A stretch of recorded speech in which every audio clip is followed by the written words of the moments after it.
कोणाला जो देत नाही त्याला. आजकाल लोक त्या ठिकाणी वाटीभर साखर एकमेकाला देत नाही. देतात का? देतात का? तुमच्याकडे महिला मंडळ झोपल्या का काय? देतात का?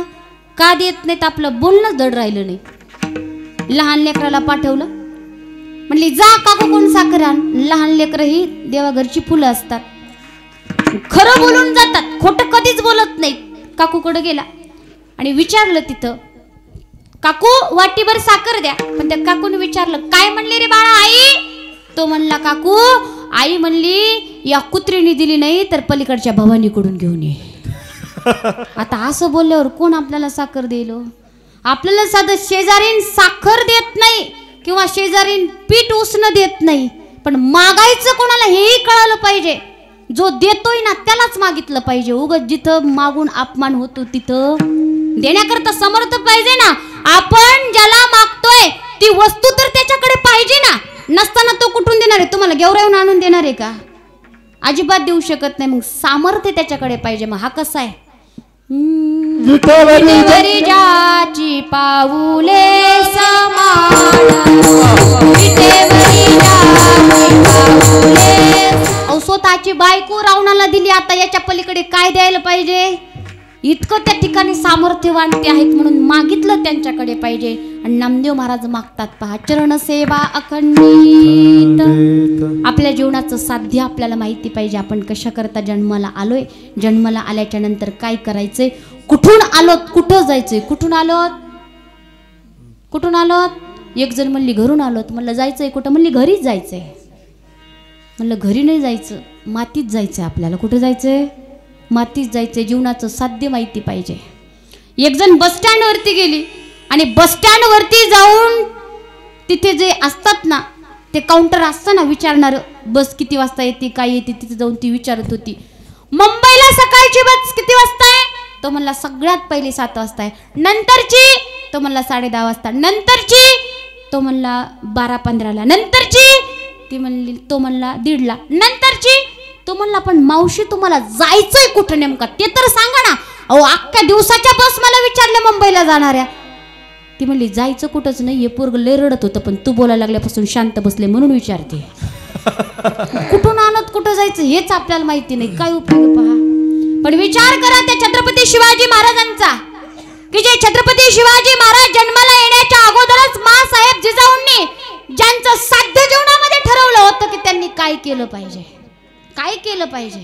स्वामी विवेकानंद म्हणतात आपल्या देशाचं जर भविष्य ओळखायचं असेल तर आपल्या देशातल्या पोरांच्या ओठावरती कोणती गाणी आहेत ते पहा. पोरांच्या ओठावरती जर ज्ञानोबा तुकोबाचे अभंग असतील तर आपल्या देशाचं भविष्य हे उज्ज्वल होईल. पण आज पोरांच्या ओठावरती कुठलं गाणं आहे हो? आहेत का पोरं इथं?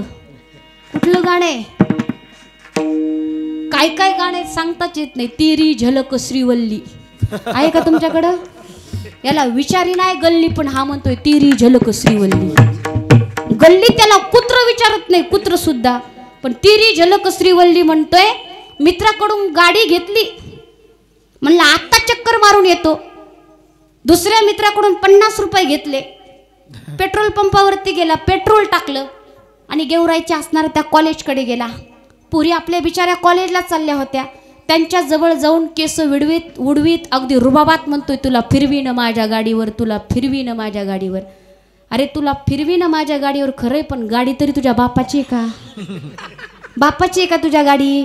अरे फिरवीन माझ्या गाडीवर म्हणायला अगोदर गाडी घे, नंतर काहीतरी तिला सांभाळण्याकरता काहीतरी पैसे कमवण्याची अक्कल तर तुझ्याकडे पाहिजे ना. मग स्वामी विवेकानंद म्हणतात असं जर पोरं म्हणत असतील, आणि विचार करा आज इतक्या दिवसापासून आपल्या गावामध्ये सप्ताह होतो, हे सगळं होतं. पोरांनी रूप पाहताचा अभंग तरी पाठ आहे का बरं? सुंदर ते ध्यान तरी पाठ आहे का बरं? इथं बसलेल्यांपैकी कोणाचा हरिपाठ पाठ आहे बरं? वर बोट करा बरं. या वर्षी नाही पण पुढच्या वर्षी नक्कीच पोरं पाठ करतील बघा, नक्कीच करतील. कोणाच्याच पाठ नाही पहा. पण ते असणारे छत्रपती शिवाजी महाराज इतके माँसाहेब जिजाऊंनी सुंदर असणारे संस्कार त्यांच्यावरती केले. एक वेळेस म्हणतात की छत्रपती शिवाजी महाराज लहान लहान मुलांसोबत नाच पाहायला गेले. गावामध्ये त्यांच्या तमाशा आला होता आणि तमाशामध्ये नाच पाहायला गेल्याच्या नंतर माँसाहेब जिजाऊंनी कळालं माँसाहेब जिजाऊंना की छत्रपती तिकडे गेलेत, असणाऱ्या छोट्याशा पोरांना सांगितलं घेऊन या, आणि घेऊन आल्याच्या नंतर मासाहेब जिजाऊंची तळपायाच्या मस्तकाला गेली. अरे शिवबा, काय चाललंय हे? आम्ही तुम्हाला कशासाठी जन्माला घातलंय? तुमच्याकडून काय काय स्वप्न आहेत, काय काय अपेक्षा आहेत, आणि तुम्ही करताय काय? राजे, ओ शिवबा राजे, तुम्हाला बाया नाचवणारा नाही तर बाया वाचवणारा राजे व्हायचंय. बाया वाचवणारा आणि बाया वाचवणारा राजे व्हायचंय असं म्हटल्याच्या नंतर छत्रपती शिवाजी महाराज कधी परत बाया नाच पाहायला गेले नाहीत पहा. आणि जगाच्या पाठीवर एकमेव राजा असा आहे की ज्या राजाच्या दरबारामध्ये कधी स्त्री नाचलीच नाही, एकमेव छत्रपती शिवाजी महाराज आहे. स्त्रियांचा ज्या ठिकाणी आदर केला जात होता, मान सन्मान केला जात होता, रांझ्याच्या पाटलाने एका गरीबाच्या पोरावरती बदामल केला, पुरीवरती म्हणतात. बदामल म्हणजे फक्त ती छेड काढली, बलात्कार केला नाही. बलात्कार करण्याची कोणाची हिंमतच नव्हती पहा. फक्त बदामल केला, तिची छेड काढली. आणि छत्रपती शिवाजी महाराजांना कळालं आणि मासाहेब जिजाऊंचे असणारे संस्कार जागे झाले. मासाहेब जिजाऊंचे संस्कार जागे झाले. छत्रपती शिवाजी महाराजांनी आपल्या मावळ्यांना सांगितलं घेऊन या त्या रांझ्याच्या पाटलाला. रांझ्याच्या पाटलाला वाटलं मला काही करू शकत नाही शिवाजी. रांझ्याच्या पाटलाला समोर आणण्यात आलं. छत्रपती शिवाजी महाराजांनी आपली लखलखती तलवार बाहेर काढली आणि लखलखती तलवार बाहेर काढल्याच्या नंतर रांझ्याच्या पाटलाचे हात पहिल्यांदा कापून टाकले. रक्तबंबाळ झाला तो रांझा हातापाठी. हात त्या ठिकाणी ते रक्तबंबाळ झालेले. छत्रपती शिवाजी महाराजांनी परत दया दाखवली नाही, त्याचे दोन्हीही पाय त्या ठिकाणी कापले. रक्तबंबाळ पाय त्याचे झाले, रक्त खाली गळायला लागलं आणि तो रांझ्याच्या पाटलाच्या डोळ्यातून घळा घळा घळा घळा अश्रू त्या ठिकाणी व्हायला लागले. डोळ्यासमोर दृश्य आणा. दोन हात कापलेत, दोन पाय कापलेत, चौरंग झालेले ते शरीर खाली पडलेलं आहे. मासाहेब जिजाऊंना ही गोष्ट कळाली. मासाहेब जिजाऊ बाहेर आल्या आणि मासाहेब जिजाऊ बाहेर आल्याच्या नंतर छत्रपती शिवाजी महाराजांना म्हणतात राजे, हे काय केलं तुम्ही? अहो, अपेक्षा आम्हाला तुमच्याकडून अशी होती की राजांच्या पाटलाला जिवे मारावं, कारण छेड काढली, नुसती छेड काढली तरी जिवे मारायला सांगितलं, आणि इथे बलात्कार होतात तरी त्याला लवकर फाशीची शिक्षा भेटत नाही. खरंच हा महाराष्ट्र आहे का राजांचा? शोकांतिका वाटते की त्या कोपर्डीच्या ताईवरती एवढा अमानुषपणे बलात्कार झाला, पण बलात्कार झाल्याच्या नंतर त्या बलात्काराला फाशीची शिक्षा व्हावी याच्यासाठी अवघ्या महाराष्ट्राला हातामध्ये मेणबत्ती घेऊन मोर्चे काढावे लागले. त्या ताईला न्याय मिळवून द्या, ताईला न्याय मिळवून द्या. पण त्यावेळेस मासाहेब जिजाऊंनी सांगितलं, राजे तुम्ही काय केलं? याला जिवंत नाही ठेवायचं, मारून टाका याला. कशाला जिवंत ठेवलं? पण राजे म्हटले नाही मासाहेब, याला जिवंत याच्या करता ठेवलंय, येता जाता प्रत्येकाने याला पाहावं, पाहिल्याच्या नंतर ज्याला माहित नाही त्याने विचारावं काय झालंय, काय याचे हातपाय कलम केलेत, आणि का हातपाय कलम केलेत म्हटल्याच्या नंतर प्रत्येकाने सांगावं याने एका स्त्रीशी त्या ठिकाणी वाईट कृत्य केलं, आणि वाईट कृत्य केल्यामुळे तिची छेड काढल्यामुळे याचे हातपाय कलम केलेत. माझ्या असणाऱ्या स्वराज्यामध्ये कोणाचीच आई बहिणीकडे वाकड्या नजरेने पाहण्याची हिम्मत होणार नाही, म्हणून हा इथे त्या ठिकाणी चौरंग होऊन आयुष्यभर पडणार आहे. पहा विठाला विठाला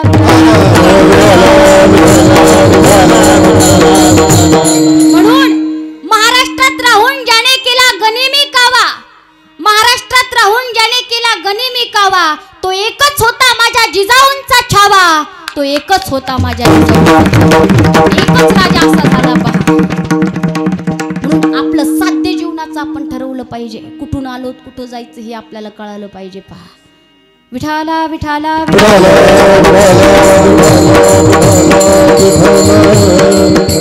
नामदेव महाराज आपल्या साध्यापर्यंत पोहोचण्यासाठी वास्तविक पाहता नामदेव महाराज त्यांच्याकरता मागणी मागत नाहीत. ती मागणी तुमच्या आमच्या करता एक आदर्श असावा. खरंच देवाची भक्ती केली, देव जर प्रसन्न झाला तर अकाम सर्व कामो वा मोक्ष काम उदार तीव्रेन भक्तेन. भगवान परमात्म्याकडे कुठलीच कामना ठेवू नये, भक्तीमध्ये निष्काम भक्ती करावी आणि भगवंताकडून भगवंतालाच मागावं. पहा मांगा है मैंने शाम से वरदान एक ही, वरदान एक ही, तेरी कृपा बनी रहे जब तक जिंदगी, तेरी कृपा बनी रहे जब तक जिंदगी, ओ तेरी कृपा बनी रहे, तेरी कृपा बनी रहे, समझ सका नहीं माया बड़ी अजीब, कोई समझ सका नहीं माया बड़ी अजीब, जिसने प्रभु को पा लिया है वो ही खुश नसीब,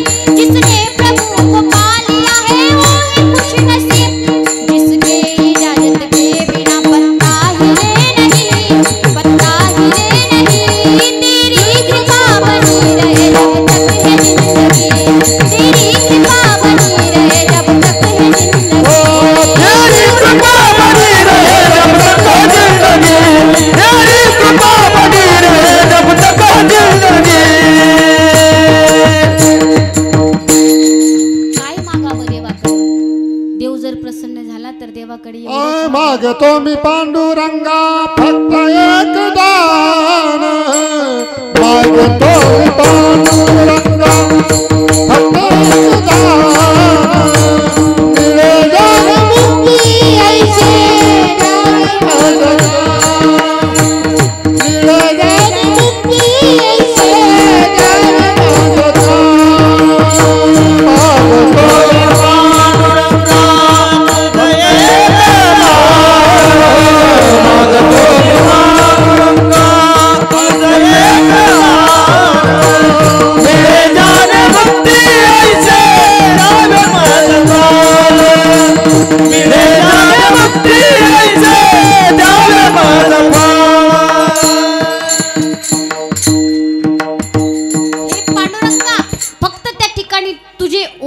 माझ्यावरती राहावेत, तुझी आठवण मला राहावी, हेची दान दे गा देवा तुझा विसरण व्हावा. नामदेव महाराज म्हणतात चरण सेवा अखंडित. चरण सेवा, चरण म्हणजे काय हो? महिला मंडळ झोपल्या काय? नाही तर आम्ही गुत्त घेतल्यासारखं आमची बडबड बडबड करायची, तुम्ही म्हणायच्यात गोळ्या संपल्या काय यांच्या. चरण सेवा, चरण सेवा म्हणजे पायांची सेवा. कोण कोण आपल्या नवऱ्याची पाय दाबतं? वर बोट करा बरं. आजकालच्या बाया पाय दाबायचे तर लांबच राहिले, पण नरड दाबल्याशिवाय सोडणार नाहीत. पहा कोण कोण करतं चरण सेवा? कोणीच त्या ठिकाणी चरण सेवा करत नाही. पहा पण एक जण अशीच आपल्या नवऱ्याची डोकं दाबत होती, डोकं दुखत होतं म्हणून, आणि डोकं दाबता दाबता सहज तिला विचार आला, म्हणे का तुमचं डोकं दुखतंय, आता डोकं दुखायला लागलं तर मी डोकं दाबून देते. लग्नाच्या अगोदर कोण डोकं दाबून देत होतं? तो म्हणला लग्नाच्या अगोदर डोकेदुखीच नव्हती, लग्न झाल्यापासूनच डोकेदुखी आली. मग लग्न झाल्यापासून डोकेदुखी आली तर ती काय गुपची बसणारी नव्हती, ती कोलेरची होती, कृष्णानगर मधली. भरपूर कीर्तन ऐकले होते तिने लेडीजचे 7 दिवस, आणि लेडीजचे 7 दिवस कीर्तन ऐकल्यामुळे इतकी हिंमत तिच्यामध्ये आलती की 8व्या दिवशी नवरा सप्ताह करणाऱ्याकडेच आला. म्हणला कुणी सांगितलं होता सप्ताह तुम्हाला करायचा? आमची बाई आम्हालाच त्या ठिकाणी म्हणायला लागली ना असं तसं. विनोदाचा भाग सोडून द्या, नाही तर व्हायचं खरं तसं.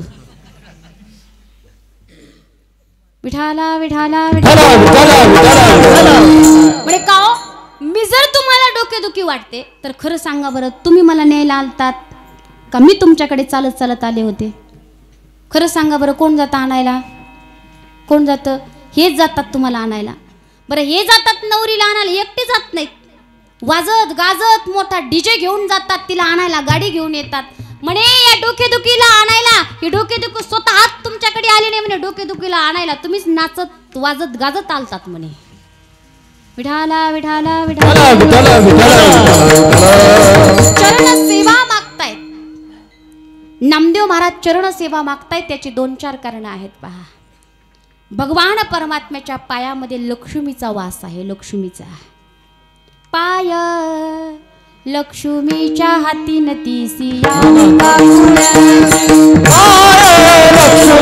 हाती नतीसी आलावे काकुलती लक्ष्मीच्या हाती नतीसी आलावे काकुलती लक्ष्मीच्या हाती नतीसी आलावे काकुलती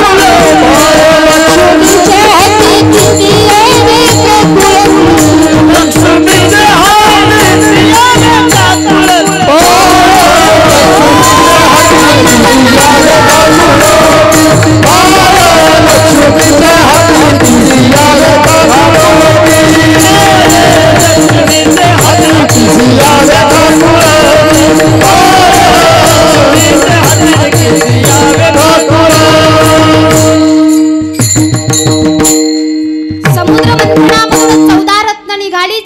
आलावे त्या ठिकाणी मदिरा म्हणजे दारू सुद्धा निघाली, कामधेनू नावाची गाय निघाली, अनेक त्या ठिकाणी 14 रत्न निघाली. त्याच्यामध्ये त्या ठिकाणी लक्ष्मी माता स्वतःच्या हातामध्ये वरमाला घेऊन प्रगट झाल्या. प्रत्येकाला वाटायचं माझ्या गळ्यामध्ये लक्ष्मीने माळ घालावी, पण लक्ष्मी मातेने ज्यांचं लक्ष लक्ष्मीकडे त्यांच्या गळ्यात लक्ष्मीने माळ घातली नाही. लक्ष्मी म्हणजे कोण माहिती का? पैसा. जे पैशाच्या मागे जास्त पळतात, पैसा त्याच्या मागे येत नाही, तर सगळं जग पैशावर चाललंय. वासुदेवाची ऐका वाणी जगात नाही रा